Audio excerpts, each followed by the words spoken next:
పుణ్యం సంపాదించుకోలేరు. కాబట్టి మనకు మానవ జన్మకు కావలసింది పుణ్యం. ఎంత పుణ్యం సంపాదించుకుంటే అంత మంచి జన్మ, ఉత్కృష్టమైనటువంటి సంతానము, విజ్ఞానము, బుద్ధి, జ్ఞానము ఇవన్నీ కూడా కావలసిన కోరికలు నెరవేరుస్తాయి. కాబట్టి మంచి పనుల మీద మన ఆత్మను మళ్లించాలి. భక్తిగా జ్ఞానముతో లోకానికి ఉపయోగపడేటటువంటి పనుల మీద మన మనస్సును, ఆత్మను మళ్లించాలి.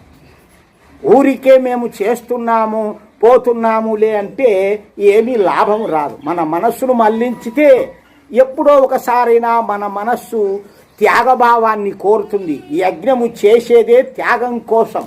అంటే మన డబ్బులు ఖర్చు పెట్టి యజ్ఞములో భస్మము చేస్తే త్యాగం అవుతుందా కాదా? చూడండి, బాగా ఆలోచించండి. యజ్ఞ దాన తప కర్మన త్యాజ్యం కార్యమేవ తత్ యజ్ఞో దానం తపశ్చైవ పావనాని మనీషినాం. యజ్ఞము, దానము, తపస్సు అనేటువంటిది ఎప్పుడు కూడా మానవుడు త్యజించకూడదు. ఇవి చేసేవాడు పతితుడైన వాడు కూడా పావనుడవుతాడు, చెడిపోయిన వాడు కూడా మంచివాడవుతాడు, గొప్పవాడవుతాడు అని ఈ విధంగా మనకు శాస్త్రాలు చెబుతున్నాయి. ఆ గొప్పవాడు అయ్యేటటువంటి మన మార్గం మనకు కావాలి. ఆ ఊరికే ఏదోలే ఆడికి పొగపారి పోయి వచ్చాము సరిపోతుంది అని చెప్పేసి ఇంట్లో ఒకరు వస్తున్నా ఒకరు రాలేక ఉండలేని పరిస్థితి అయిపోయింది.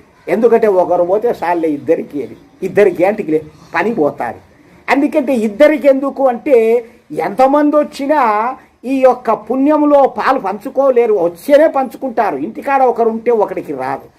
ఇంకొక విషయం చెప్తాను. ఇందాక ఒక పుస్తకం చదివాను స్త్రీల గురించి. స్త్రీలకు దేవుడు ఒక బెనిఫిట్ ఇచ్చాడు. ఎందుకంటే వాళ్లకు వాళ్ళ శారీరకంగా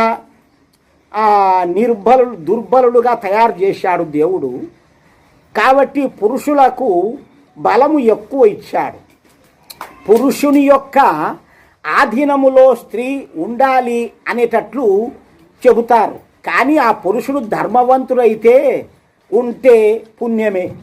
అధర్మవంతుడు, జూదరి, వ్యభిచారి లాంటి వాడు ఉండేనుకో, అటువంటి వాడిని చేతనైనంత వరకు బాగు చేసుకోవాలి. కానీ వాళ్ళు చెప్పిన మాటలు విని మనం అట్లే ఉండడం పాపం. ఎందుకంటే కొన్ని సినిమాలు చూపారు పతివ్రతల కథలు.